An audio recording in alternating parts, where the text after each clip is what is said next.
Hi everyone, and welcome to today's webinar, Open Access Advocates Weigh In on the Democratization of Academic Journals. My name is Danielle Padula. I head up Community Development at Scholastica, and I'll be moderating today's panel. Today's webinar is a follow-up to Scholastica's recent white paper, Democratizing Academic Journals, Technology, Services, and Open Access, which explores how centralization of journals among corporate publishers led to the serials crisis and argues that democratizing journal publishing is the key to making open access sustainable in the future. 5 fantastic contributors helped us develop that paper by sharing their knowledge of the journal publishing landscape and open access movement. During today's webinar, 3 of those contributors will discuss their individual thoughts on the topics covered in the white paper. We have the following white paper contributors joining us as panelists today: Stephen Harnard, professor in the Department of Psychology at Université du Québec à Montreal, and he's a prominent green open access advocate. Roxanne Missingham, Chief Scholarly Information Officer at Australian National University and Deputy Chair of the Australian Open Access Support Group. And Dan Morgan, Digital Science Publisher at University of California Press. We also want to acknowledge Ulrich Erb, Open Access Expert at Saarland University and State Library, and Bjorn Brems, Professor of Neurogenetics at the University of Regensburg. Both of them contributed to the white paper but are unable to join us today, so we just want to thank them for their contributions. So before we get started, I wanted to make sure everyone in the audience knows how to participate in today's webinar. We hope you will. Everyone's welcome to submit questions for the panelists via Twitter using the hashtag #SustainableOA, and we'll be fielding those questions at the end of the presentation. So without further ado, let's get started. To kick off the conversation, I wanted to ask the panelists how you feel about the current state of open access journal publishing. For that, Dan, I'll start with you and then open the question to the group. I'm wondering, do you think today's open access publishing practices are sustainable? Why or why not? What do you think is working, and where do you see issues that are holding us back? Well, I mean, I could start, in so many areas, but so I'll, just to remain focused, I'll kick off with kind of the notion of centralized budgets and the budgetary support for open access. I mean, obviously, open access is happening. I mean, we've seen the growth of publishers like PLOS, and obviously the phenomenal growth and now slight decline of PLOS ONE. So, there are budgets and there are institutional and organizational budgets to support open access publishing. But having kind of recently entered the open access publishing landscape myself with the Collabora program at UC Press recently, I can definitely report that the APC, the article processing charge, which is obviously called just one of the ways that people can support gold open access publishing, it's not really well suited to scale. It's kind of this very fiddly and fussy micropayment per article, and it really is kind of waiting for someone to come, or people to come up with better ways of centralizing this kind of budget and expenditure. And of course, that's already happening. There's various membership programs with publishers, and things kind of trying to happen at global, or at national scales or kind of regional scales. But I think the sustainability, the long-term sustainability, and the ease and efficiency of open access will be very much improved by kind of the centralization and the coordination of budgets, which kind of essentially do exist. But that money has just got to find its way kind of in the most efficient way possible to those people offering publishing services in the open access environment. And of course, and you mentioned the serials crisis. I mean, I feel like, this has been said a lot. There is money in the system. There's budget in the system, and a whole lot of money is spent on publishing per se on an annual basis. So there is money there. And so what I think a lot of the kind of things like OA 2020, and a lot of people are trying to get the money that already exists in the system and utilize it a bit better, including a transition to open access. So the coordination of budgets and the creation of budgets and the creation of centralized ways, I think, would be a huge step forward in the sustainability of open access. But there's many more, but I'll leave it there. Sure, absolutely. Stephen, Roxanne, do you guys have any thoughts on that? Can you hear me? Yes. Okay. It's a good intro for me to comment on what Don said. Sustainability is the reason that I am opposed to a pre-green gold open access. Gold open access means you pay the publisher to publish. Green open access means it doesn't say anything about payment. It simply says that you take the article wherever you're publishing it and you make it free online in addition to whatever else you're doing with it. And my own view is that you can't get sustainable gold open access until you have universal green open access. Because many of the things that Don mentioned, for example, the money in the system. The fact is that there's money in the system, but way too much money. And Dan mentioned that it's to pay for. Don mentioned that it's to pay for services. Well, it's to pay for way too many services that are no longer needed. From my point of view, and it's a long-standing point of view. I've had the same point of view for 2 decades, and things seemed like they were moving in the right direction, and then they got derooted. And I'll explain if anybody asks why they got derooted. But this premature gold open access that is now being equated with open access itself. We're thinking of gold open access journals where the author institution pays as being what we mean by open access. The result of this has been that the prices are locked in, predatory journals were born, and green open access is stalled. So I think it's gone all wrong. I don't think this is a matter of micropayments. I certainly don't think membership is a solution for it. I don't think there's need for any centralization. And there's one key word that expresses the core of this. There is only one essential service that former refereed, peer-reviewed journal publishers still offer today, and that is peer review management. That's it. That's the only service that needs to be paid for. It's not micropayment. You pay for it by paper. As it's submitted, there's a price for having it. The peers review for free, but the publisher manages it and has an editor who picks the referees and judges whether the revisions have been made. That costs something, not much, about $200 a paper. That has to be, excuse me, yes, $200 per paper, but not $200 per accepted paper, where all of the rejected papers, peer reviews are wrapped into the price of the accepted paper. It's about $200 for the price of managing the peer review process, whether you win or lose. It's a no-fault service. That's the only service. And centralizing that as a membership is completely incoherent. So are you saying you think that really the issue is a lot of publishing, the way that publishing is being approached is kind of adding too much expense? I know that in the white paper, we talked a lot about the fact that, and something a lot of people say is many corporate publishers are approaching publishing kind of similarly to the way that print publishing was handled. And arguably, it's being handled in a less efficient manner as a result. We're trying to kind of accommodate these print publishing practices. It's not really the best way to publish in the digital landscape, but for some reason, it seems that that is happening a lot more, and also still kind of just trying to keep the print journal alive, as opposed to kind of the really ultra extreme things like archive overlay journals like Discrete Analysis or Quantum, where they're actually just posting it on a preprint. They're just worrying about their peer review process and not making publishing an expensive operation, not dealing with kind of all the components of publishing.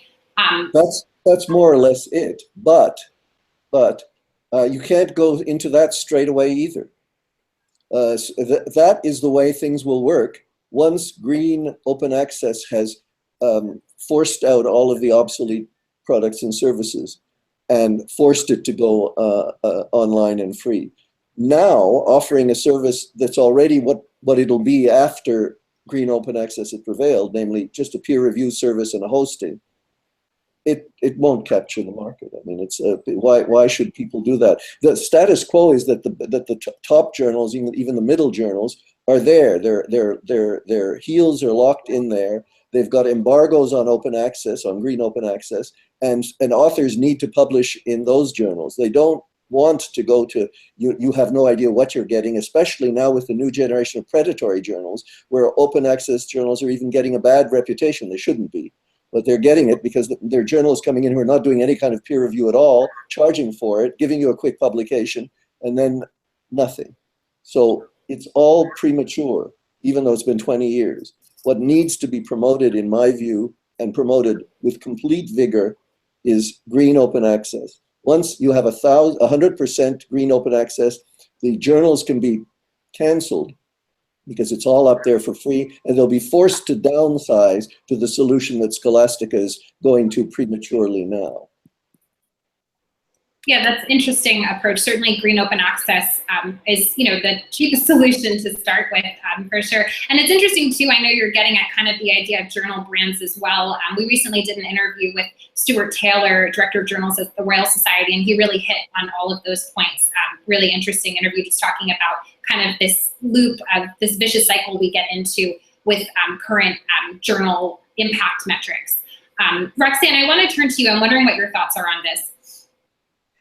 So I guess I'd support what Stephen's saying. I think what we've got to stop doing is trying to move the deck chairs around on the Titanic and have lots of people doing little things with gold open access, and as Dan said, spending a heck of a lot of resources that could be put into research.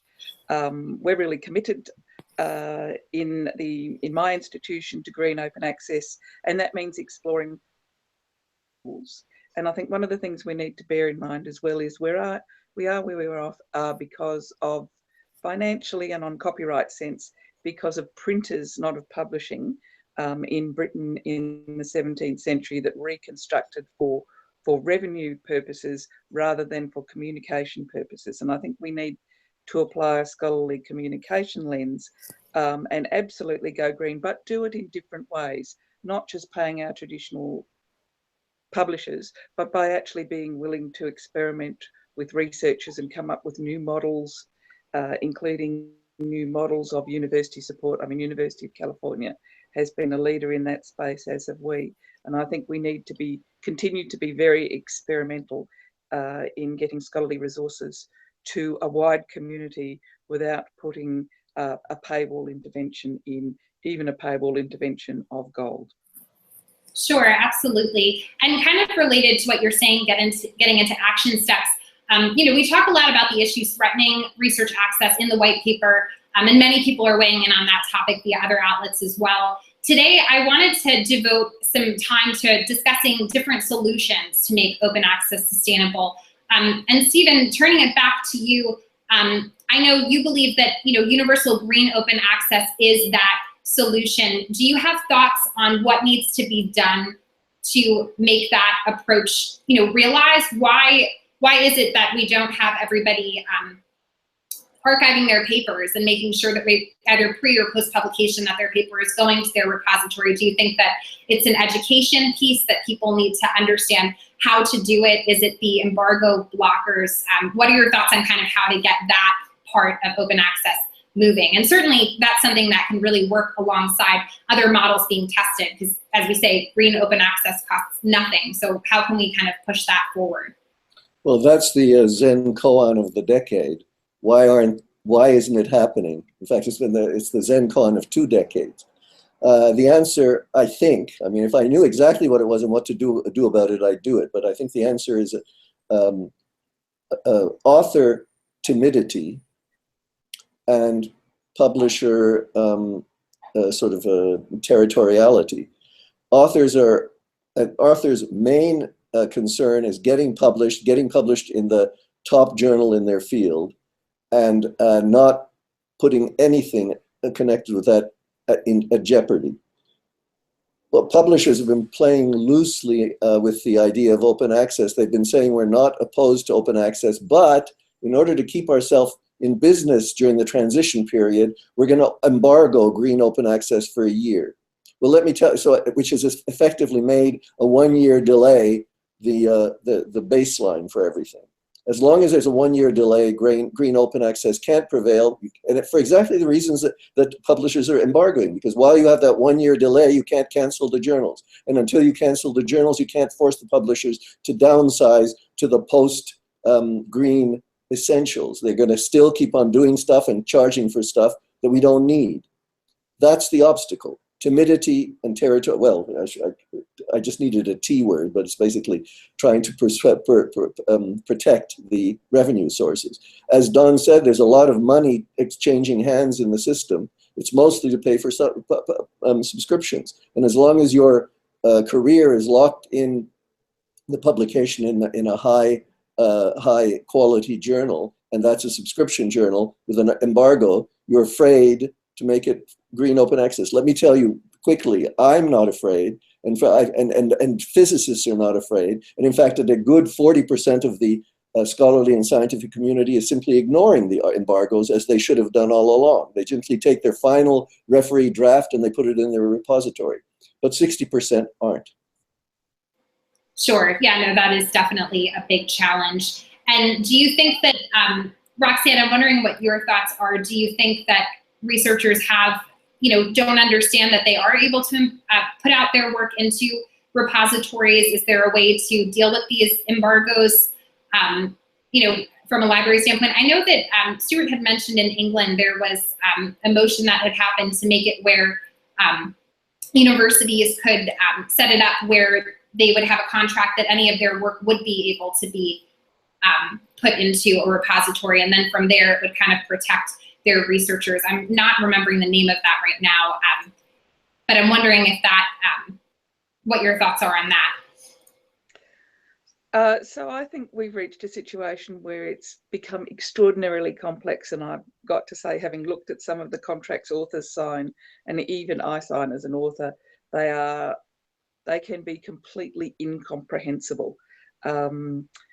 I think the whole concept, I'd really like to see us think about from, if you like, birth of an article, how we can bring things forward to the wider community. And I think the whole development with archive and the new preprint repositories this year are a really interesting way of changing the landscape. Lots of times as a community, librarians and scholars are very nervous about preprints, but as Stephen has pointed out, some community have made a real difference, and I'd add astronomers and economists to the list. And I think we need to create some new innovative spaces.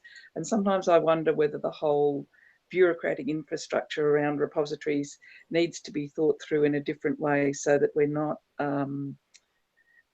using very expensive resources to fiddle-faddle around and put different versions in different places, but to look for a much longer solution that's collaborative, that can be more well-structured and connected both to the lives of researchers and to the workflow of scholarly communications.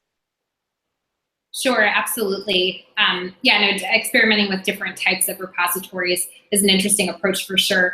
And just to follow up, the license I was referring to is the UK Scholarly Communications license that Stuart had mentioned, and that was proposed by Imperial College London. He said it's a bit like the Harvard license from 2008. That would make it where if institutions sign up, their researchers grant the university a non-exclusive worldwide license to the accepted manuscript version of an article that they produce. So that's kind of an interesting opportunity as well, that be interesting to see if it happens in other parts of the world as well. And I did want to pivot a little bit and question kind of that impact piece as well, and that kind of branding piece that has proven to be challenging. Dan, I'm wondering what your thoughts are. Is there anything happening now that seems to be really promising in terms of researchers starting to look at journals beyond the brand sort of, and also really at the university and funder level? Because of course, as long as, grants are being based on bibliometric impact indicators and kind of those old traditional, checks of quality of research, that's going to be an issue. Do you have any thoughts on kind of where that landscape is going? Yeah, I mean, well, I've been delighted by the progress. I mean, we're still not very far along, but I've been delighted by the progress, primarily most publicly made by funders, where they make it very clear that they don't really care where you publish your work as long as it's freely available, and available in an open access format. So I think that's, however much that's being adhered to or not adhered to, or whether they've gone hard enough or too hard on that, I think I'm seeing a lot more conversations where people are at least acknowledging in a public way that a piece of work its merit is inherent in it as a piece of work, not where it just happened to get published, right? So, and in addition to that, I'm very interested in the notion of the increased interest in preprints, or whatever we should end up calling them, in other fields beyond the, your classic astronomy, physics, economics, and some social sciences. I work very much in the psychology field, and there's a lot of kind of increase in the use of preprints in that field. And I can see, people just realizing, and they tend to be very community oriented rather than publisher or kind of commercial entity oriented kind of exercises. So, I am seeing kind of progress in a lot of these areas. So where, and to just classify that, where there's an inherent kind of retaining of ownership of an object, an author has written a paper and they say, well, this is still my thing, and I think you should establish what you think of it based on this thing that I put in front of you, and it doesn't make any difference whether, a high editorial curation journal happens to kind of publish it. So, I mean, I think that's, some of the things I'm seeing that I'm pleased by, a general sense of more ownership of the academic community. And, and I feel like, as, publishing is essentially, it should be considered, the act of publishing should be considered, or should have been retained as an activity that the academy or the research community needed, right? But then, of course, it became a thing, and then publishers started to dictate terms and dictated the behavior of the academy and research community somewhat.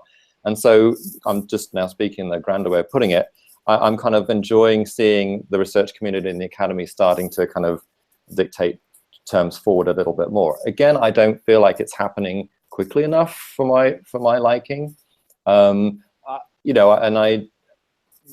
It's just whatever we can do to keep kind of enabling that. I mean, and as a publisher, it's sometimes like awkward to be in the publishing community and kind of have a lot of these thoughts, because on the one hand, like many of the end point of my thoughts would essentially, almost like Stephen says, minimize or reduce the need for someone like me or an organization for that I work for.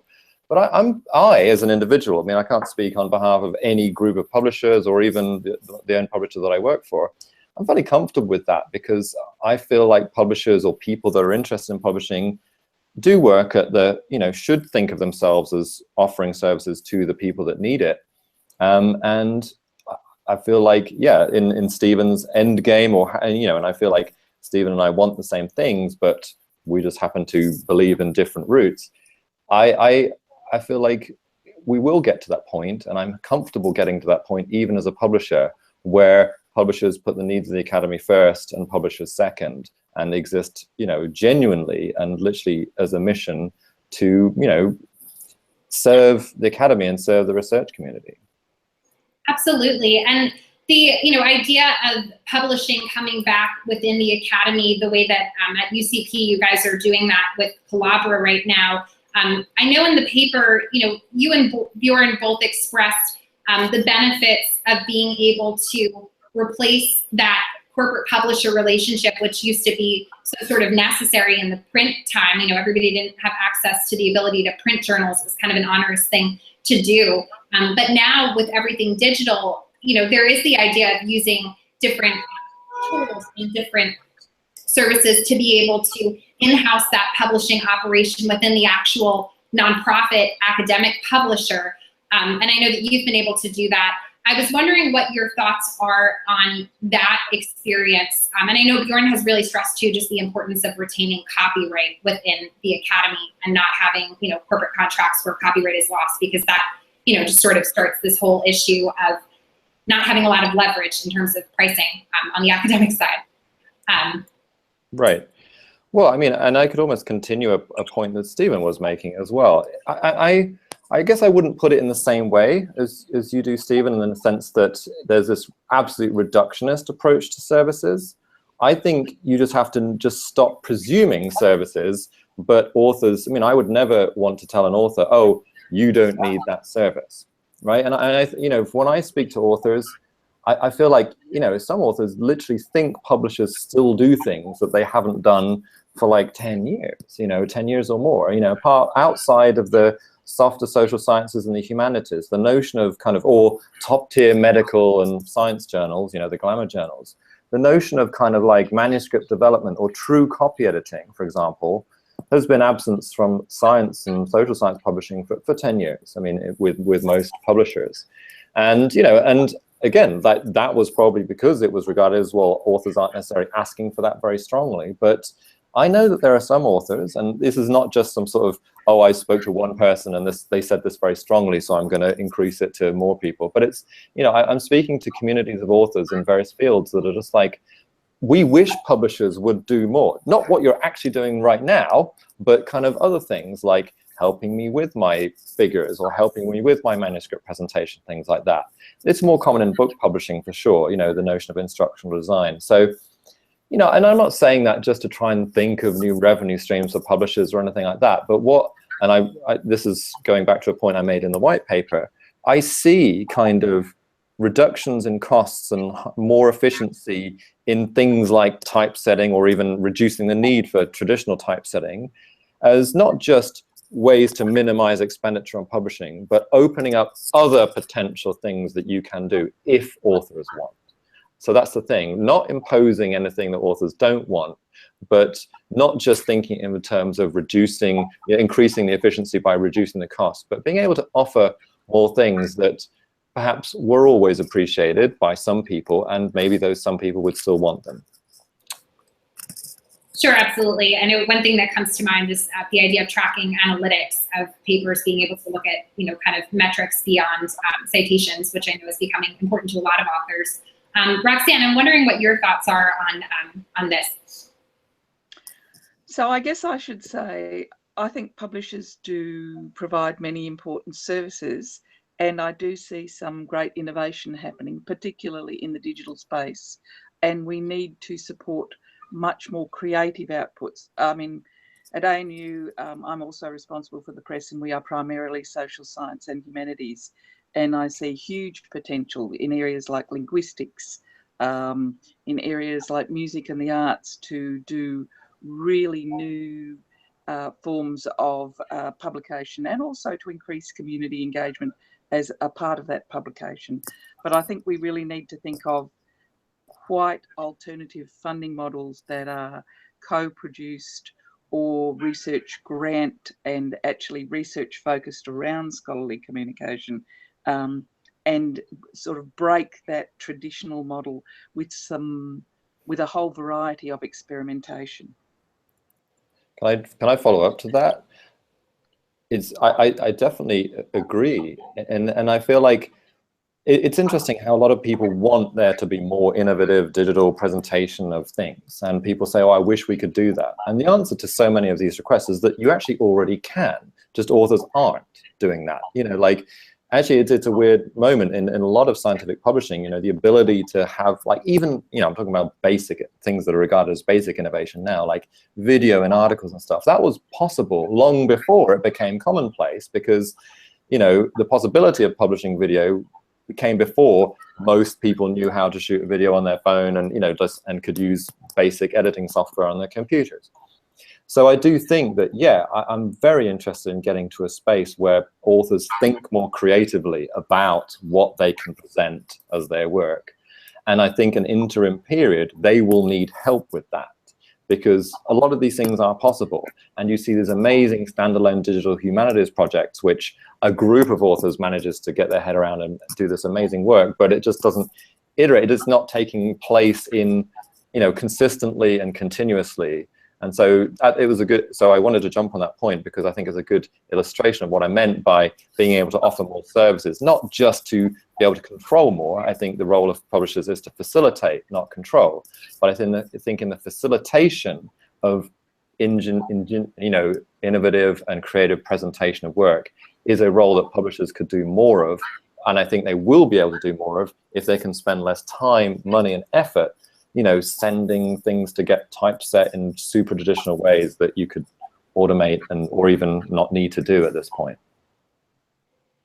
Sure, absolutely. And I know a theme in the white paper was really sort of the importance of the academic community, and that's looking at all the stakeholders, whether it be university presses or library publishers and so forth, being able to develop and support multiple open access models. Kind of speaking to what you're saying, being able to support different ways of publishing based on disciplinary needs or, you know, the needs of different researchers. How do you think this could be facilitated more? Do you think that there's things that need to be happening to facilitate more models than kind of the traditional model we have now? And I know, Roxanne, you had talked about that a bit, so I'm wondering what your thoughts are.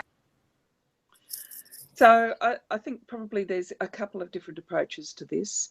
One that we've seen great, I think, success of is handing more power back to the scholarly authors, letting them be involved with support staff in terms of the creativity and creating new partnership models that are about exploration of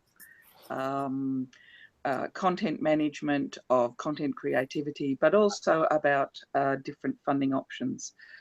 I think one of the big challenges for not so much the large, well-established scholars, but certainly for the scholarly societies, is how do they fit in this new environment? And one of the things that strikes me, having been president of the Library Association as well and seeing their journal evolve, is that the money that they rely on from traditional commercial, well, now traditional commercial online processes is in fact a remarkably small amount of money. And if we actually had some new models, then we would actually enable scholarly societies and authors to be liberated from some of the approaches that have been taken. And I guess I look at things like the How Journal, which is an open access journal, and we actually volunteer a subscription to that because it's a very important humanities journal and we feel it takes scholarship to the next level. So it's very important to our academics and for us to support that in a different way. And I think letting, to a degree, 1,000 flowers bloom may not mean 1,000 flowers continue, but it means that we're actually learning by doing, which is important in terms of this space. And do you think that there's, things that can kind of encourage societies to start to try to return publishing in-house? I mean, I know the library publishing movement is really kind of showing that that's possible, like you're saying, and it's true, looking in the white paper too with research, the amount of money that societies get from their journals isn't always really that much from those contracts. So what do you think needs to happen for that sort of re-insourcing of publishing into the academic community to start to occur? And I'll just throw that out to the group. I'm wondering who has thoughts on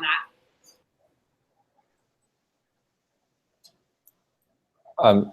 I mean, I have thoughts on it, but in a way, my thought is, yeah, some societies don't make a lot of money from their journals, but there's a lot of societies that do. So I don't think there is a kind of one answer to it. I mean, it is one of the things that might hold back a very mission-driven organization from engaging in a type of publishing that predicates, seems to only be financially viable over quantity rather than quality. That is the problem. The society can market themselves as having the best content, but in the OA sphere, it's less easy to sell that, for a higher price than if you're, charging for the services that are, being applied to these journals. So I don't know. I mean, these are the tough questions about any kind of engagement with open access practices, which takes me back to my very, initial point, is that there is money in this system. How can we make it work better? I appreciate there's too much money, and I appreciate, not all of it is used particularly well at all. So I'm not saying it all needs to be reutilized better, or I'm not suggesting that any of the paradigms necessarily deserve to continue. I mean, each one has to reestablish itself. But, right now, I don't have any good answers to how you can help mission-driven societies retain what they want to do when they are clearly benefiting from a subscription product. Sure. That doesn't mean we don't stop trying. That doesn't mean we stop trying. Yeah, absolutely. Stephen, I'm wondering what your thoughts are on all of this. Do you think that, I know that you're, advocating for green open access to start. Do you think that societies now, starting to get more involved in publishing would be a benefit, or perhaps at least everybody just educating about the importance of making your research open access in some form. What are your thoughts on the role of society and publishers? Sorry, go ahead. Do you really want to hear my thoughts? Yes. We do, Stephen. We want to hear your thoughts. All right, then I'll tell you my thoughts. I've got reactions to a lot of the stuff that has been said until now, but let me say by way of preamble, there's a reason why I don't do these things anymore. I made an exception for you, Danielle. I'm not sure why, but I've pulled back from this because it's the same old thing over and over. I made a provisional principle that until something new comes up, I'm not going back into the fray. I'm tired of saying the same things over and over in response to the same things over and over. And they're coming up here again. All this business about new ways, new services, alternate repositories, all of this stuff has been mooted and waited for, and nothing's happened. We are at the 40% level, and we're treading water. So let me just quickly go. You'll see where I last tuned in from what I'm going to reply. You talked about lots of different kinds of repositories, archive-like repositories, etc. That's been the theme for 25 years. The archive authors, the astronomers, the physicists, and the economists have been doing it steadily since the beginning. You're preaching to the converted when you come to them, and it's not repositories that authors need. I mean, they needed repositories, but it's not this kind of repository, that kind of repository. They need to move their fingers. Whatever repository they're putting it into, they've got to deposit, and they're not doing it. The problem is not the kind of repository. It's also not the kind of license, because the Harvard Imperial license is there, authors sign it, but nothing happens. We're still at 40% because it's not being invoked. If it were really true that an institution says all of the published work of my researchers is still, the copyright is still mine, and I can make it open access immediately, then they'd be doing it. They don't. They're living in embargoes with or without that agreement. So that's just words. So alternative repositories are just words as well. Metrics are not relevant. Metrics are not relevant. We know that authors want to publish in the highest quality journal in their area, and they hope that it'll maximize their citations. That's what it's about. It's wrong. It's misleading to say funders don't care. They can say in their instructions that it's not the impact factor of the journal that you publish in that matters to us. Funders are not the ones who are doing the peer reviewing. It's peers. Peers review for the funders, and they judge your research by whether it gets into the high quality journal or not. So this is all nonsense that we say to sort of soothe ourselves with the 40% that we keep on staring at. It does matter where it was published, and it matters because the journals with the track record for quality have a monopoly on the research still. The newcomers, as I say, you can publish in a know-nothing journal and say, my funder doesn't care about my impact. You're not going to get your grant. You're not going to get your promotion. They care about which journal you publish in, and it's not the impact factor they care about, it's the track record for quality. It's correlated with the impact factor. Also, circulating preprints that's a foregone conclusion. People are circulating electronically their papers before they're refereed and published. That changes nothing. We're talking about refereed research, not unrefereed preprints. And as for dictating, the only way to dictate this and make sure the publishers downsize to the essentials is for institutions and their funders to mandate that their authors deposit their final refereed drafts immediately upon acceptance for publication. The UK is the closest to that now, and we'll find out in 2 years or not whether they've driven the percentage up from higher than 40%, because as a prerequisite for being eligible for the research assessment, the research, I forget what they're calling it. Evaluation framework. Pardon me? REF, the research evaluation. REF, or whatever they're calling it. In order to be eligible for that, you have to have deposited your paper, and that's for an entire 6-year interval. You have to have deposited your paper within 3 months of acceptance for publication. So if that works, that may turn things around for the UK. I rather doubt it, because the UK is completely ambivalent about this, because at the same time that HEFCE is requiring that, the funding research councils are going along with the ridiculous Finch report, and they're saying that they prefer that you publish it now in a gold open access journal. Oh, please, saints preserve us. And then as for offering services, let's distinguish journals from books. We're not talking about books here. I'm not talking about books. I'm talking about referee journals. They need no other service than peer review. If you want an extra copy editing service, pay extra for it. But all they really need to free up the literature is peer review. And societies have to figure out some other way to keep themselves afloat than by subsidizing their good works with the lost access and impact of their authors.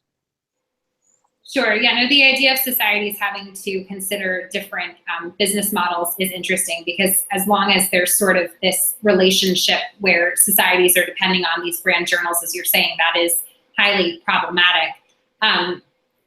Dan, do you have thoughts on this? I'm wondering, I do wonder if I understand what you're saying, Stephen, that it seems that the brands will always stay in place, but with different don't forget that I gave a formula for wresting this from their fingers by green open access mandates. It won't stay with them until they're forced to downsize by the fact that nobody is subscribing anymore, because it's all available by green open access.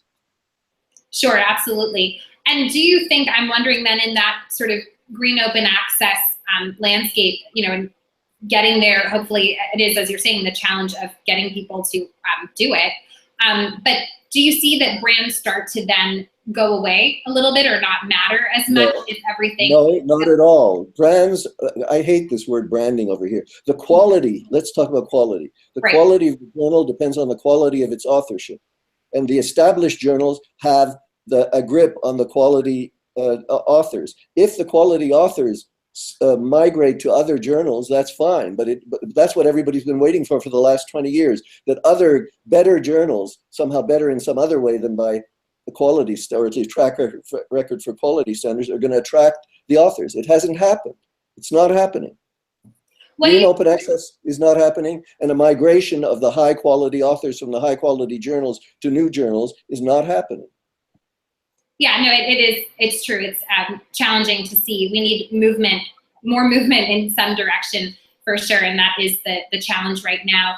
But we do see examples of journals like Lingua, which is interesting, that journal that you know, left Elsevier, their board, to start Glossa, and kind of the idea of those established editors starting a journal of their own and bringing that sort of reputation with them. Similarly, Discrete Analysis, Fields medalist Timothy Gowers starting a journal of his own, putting his reputation with it, and getting really prominent articles to be published. The solution to the ergos discrepancy problem, really impressive stuff.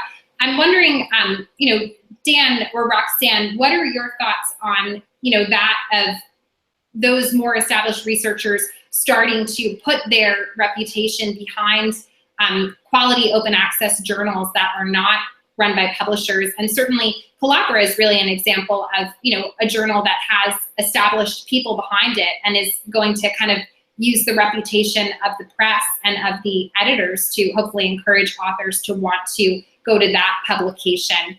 Dan, I'll throw it to you. I'm wondering what your thoughts are.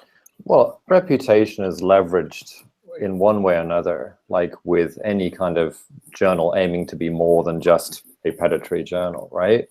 And in some cases, especially with, the Lingua to Glossa transfer, I mean, those editors whom I know, I was not involved in it, but I know a lot of the players particularly well. They just believed that they didn't want to stay in this one journal, and they decided to go alone to launch another journal. But they still went with a publisher. I mean, Ubiquity Press and the Open Library of the Humanities, they're not traditional publishers, perhaps, but they're still going to a publisher, and they are trying to create reputations for themselves. So, I guess I probably don't see that kind of transition as controversial as it can sometimes be made out to be when people write it up. I mean, I think, a journal leaving any publisher to go and kind of do it a little bit more, down and dirty by themselves, or with, a startup publisher, or leaving to, a journal, just an editorial deciding we're going to stop doing this and start something else. I mean, that's the story in itself. I'm not sure whether it would be more of a story if the original journal stopped, if Lingua literally stopped existing, but Lingua continues to this day. It's got a brand new editorial board, sits on Science Direct, seemingly not having any problem publishing papers. So that's not to say I like it when this happens, because it's just fun to watch. I'm interested in the whys and wherefores people do all these things. And I think the systems that we've got in place, such as Scholastica, such as Ubiquity Press, such as a great deal of more engagement by people in these kinds of systems, enables this thing to happen a bit more. So perhaps, yeah, it enables a more mission-driven approach to publishing. It enables you to require less capital up front to get it started. It enables you to experiment with ideas and, do things mainly on voluntary labor a lot more. So I support that. I support the labors of love that journals are. I mean, whether or not we like the word brand, whatever. I mean, a single figure we could make all of this better by mandating a more efficient system. I mean, we're dealing with an irrational market, So yes, everything would be great if everything was green open access, but we're already seeing that it's just extremely hard to get to that point. So I think humans will self-organize into groups, and you can call them brands, you can call them tribes, you can call them clubs, and these are the words I'm using that open access advocates and people that write about this have already used. But, people will organize into groups, and that's ultimately what then creates a journal. Like, this group is different to that group, just as someone believes that the Journal of Cognitive Psychology or the Cognitive Psychology Journal, they're two separate journals. I've just made them up. To the outside world, they're both journals about cognitive psychology, but that group believes their scope stands for something different to that group. And, it's the human,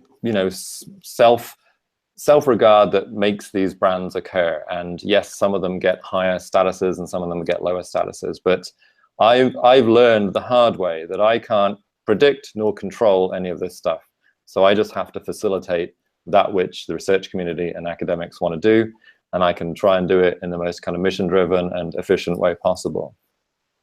Sure, absolutely. And it is interesting that you say, kind of the idea of making it not seem so crazy to think that academics, could start journals by themselves, could create their own sort of, as you're saying, whether you call it a brand or a tribe or, whatever, creating their own sort of journal movement. It is interesting to see if we start to have more examples of that and sort of more of that mission behind it, how much we could achieve. Because we see journals popping up now, and it's not really that hard to do. And there's not as many pieces and expenses needed as a lot of people, on sort of the traditional side seem to think are necessary. So it is going to be interesting to see how the future landscape shapes out. And certainly, Stephen, absolutely, green open access is a huge part of it, and really just getting researchers to take the initiative to, do that, to make sure that their papers are available. Green open access is such a big piece to that picture as well.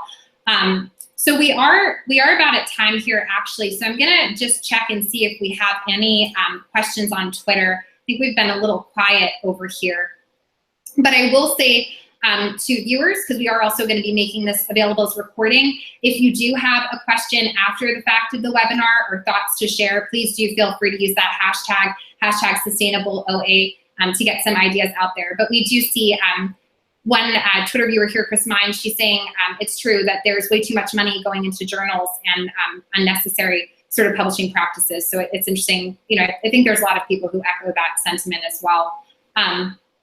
So in closing, I just wanted to thank everybody for joining us for the webinar today. Thank you to all of our guest speakers. This has been a really great discussion. And we hope that this webinar will broaden awareness of the issues at hand. Certainly there are complicated issues to be solved. And really just hope to inspire positive change in how the scholarly community approaches open access. As I said, we will be emailing the recording of this webinar to all of the registrants. We invite anybody to continue the discussion on Twitter with that hashtag #SustainableOA. And if you're interested in more resources, webinars on different academic topics, you can also check out scholasticahq.com/resources. We have other discussions that are available if you're interested on topics pertaining to academic publishing. We hope to continue to do many more. So thank you guys all again so much for taking the time to do this. Greatly appreciated. And to everybody out there viewing, have a great rest of the day. Bye, everybody. Bye. Thank you, Dave.